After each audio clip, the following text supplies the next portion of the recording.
Hi everyone, thank you for joining us.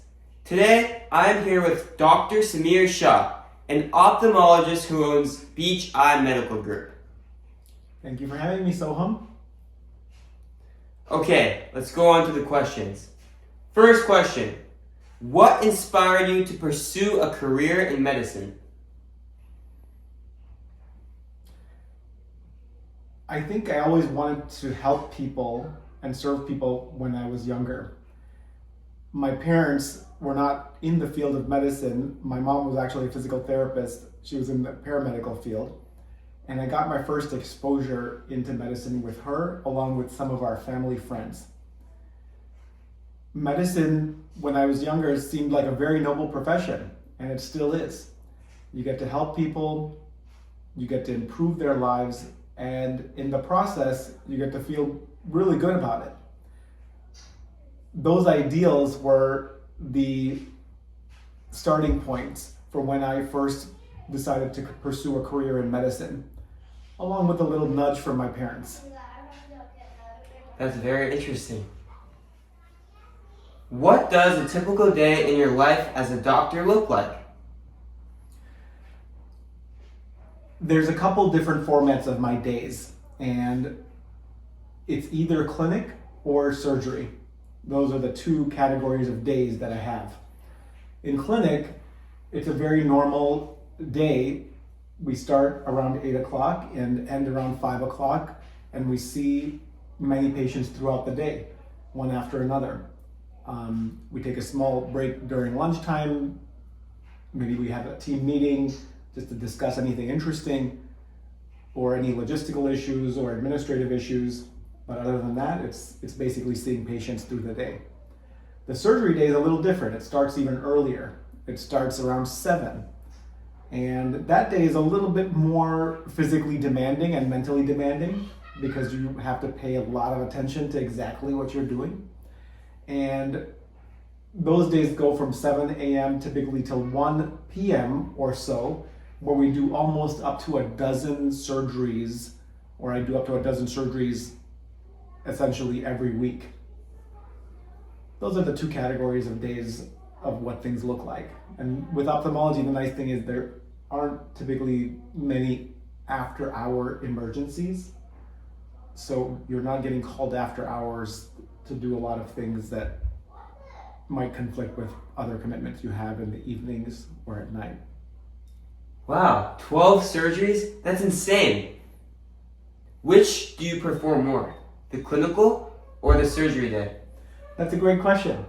The clinical side is what feeds the surgery side. So there's probably in my profession as well as in most others, you'll find you have to do this amount of clinic to get this amount of surgeries, and that's typically the flow. So for me, it's about 2.5 to 1.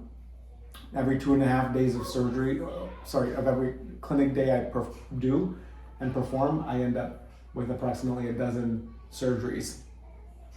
Wow, nice. What has been the most rewarding part of your career so far? The most rewarding part of my career, I wouldn't be able to pinpoint it to one thing, but what I would say is we do a lot of surgeries and a lot of care, and I've seen thousands and thousands of patients over the years. And there have been definitely times where there have been blind patients that can see completely again and become functioning, normal parts of society. That doesn't happen just once, it happens over and over.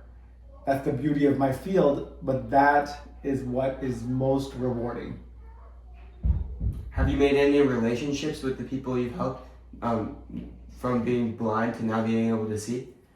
I have. There's actually one closer relationship that I have, and I always remember, was early in my training, I performed surgery on a young lady that was a lawyer, and she used to travel around the world. She was an international lawyer, and she slowly lost her vision, and she had to stop working. I performed a complex corneal procedure to restore her vision.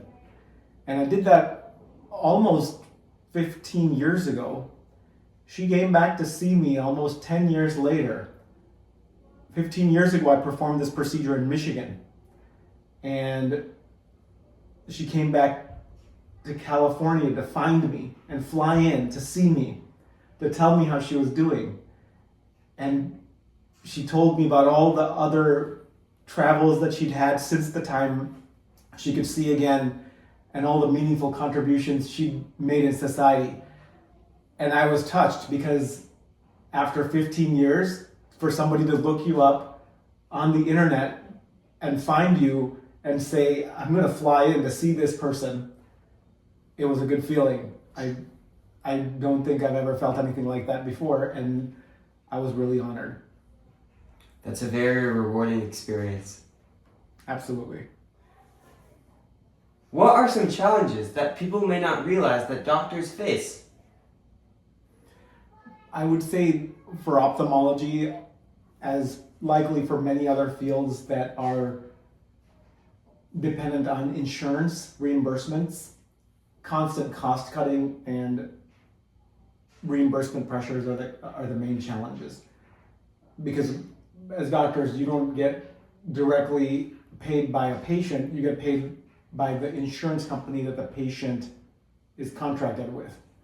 And sometimes things take a lot longer to do, sometimes it take a much shorter time to do, but constantly over the last decade or so, there's been a constant decline in reimbursements. So we have to figure out ways of being more efficient. Does being the owner of Beach Eye Medical Group have to do with this a lot too, since you're covering all the financial costs as well? Oh, absolutely. I think it affects us more, but it also gives us an opportunity to figure out ways to be more creative in coming up with solutions financially that can keep the practice viable, functional, and profitable. How did you choose your specialty? In medical school, during your third and fourth years, you have the opportunity to explore a vast plethora of different specialties you can choose from. I think you have to decide whether you want to do more of a medical-oriented specialty or a surgical-oriented specialty. And then once you decide that, then you have to filter out which ones you like and what really makes you the most interested in that particular field. So for me, I really enjoyed precision surgery, like ophthalmology, and I really enjoyed all the interesting optics and physics that go behind it. And I really enjoyed the technology, the rapid pace of technology with which this field was evolving. And those things led me to choose ophthalmology. On a side note, I would say I didn't really love the sight of blood, even as a doctor, and yet I wanted to do a surgical specialty, and that seems counterintuitive. But ophthalmology is actually a relatively bloodless surgery, and the eye is the most beautiful structure in the body. So I ended up choosing a specialty that was bloodless, that allowed me to look at the most beautiful structure in the body on a regular basis, and a specialty that helped give people vision back. Were there any other types of medical fields you were thinking of going into other than the eyes? Great question. So this sounds like it's a completely different field, but I was actually interested in radiation oncology. And the similarities between ophthalmology and radiation oncology is a field where specific planning is done using more physics concepts and high-tech equipment to treat cancer patients. And so those same similarities were present in that field as were present in ophthalmology, so I was considering that field. The only reason I didn't choose radiation oncology is because in the field of oncology in and of itself, you're dealing with patients right near that critical time period where they're closer towards the end of life. And I thought over time, I would have a lot of patients that I would ultimately lose to the cancer, and that may mentally affect my day-to-day being and how I approached the field and whether I would be happy in it long term. So instead, ophthalmology was a great fit because we're not dealing with life and death issues, but we're dealing with extremely vital issues, which is quality of life through vision. Wow, that's great. What advice would you give to high school students interested in medicine? So first thing I would say is, if you're a high school student watching this video, and you as well, Soham, for people that are interested in medicine, kudos to you. You guys are already well ahead of the curve in being interested, staying engaged, and getting information about the field of medicine. I would say to continue to stay curious, keep an open mind, and realize that the road in medicine is long. So you have to enjoy the process. Don't be so hung up on the end destination, but enjoy the journey. The journey is long, but it is fulfilling. And when you get to the end, the journey continues in different ways. There'll be different goals that you continue to strive for and try to achieve. But ultimately, you have to love what you do. And getting exposure to the field of medicine through these sorts of interviews, learning about how different doctors feel about their specialty, what they do on a day-to-day basis, maybe experience in clinic or going to shadow or spending some time in the hospital volunteering. Keep your mind open, keep it active, and keep it engaged.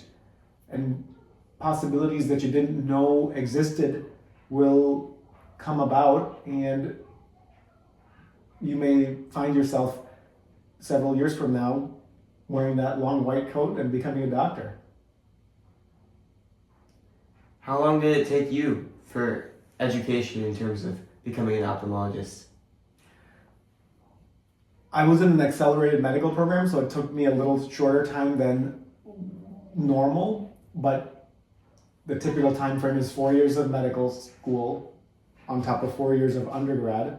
That's 8 years.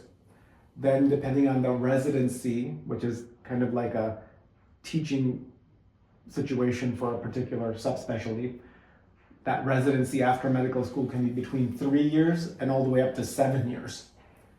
And then after that, you can subspecialize in different fields. So I did a cornea fellowship, that's an extra year.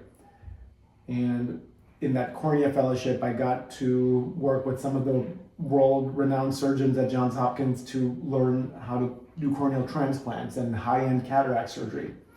So those things, once you continue to specialize, you can continue to train. And after fellowship, you can finally enter the job market.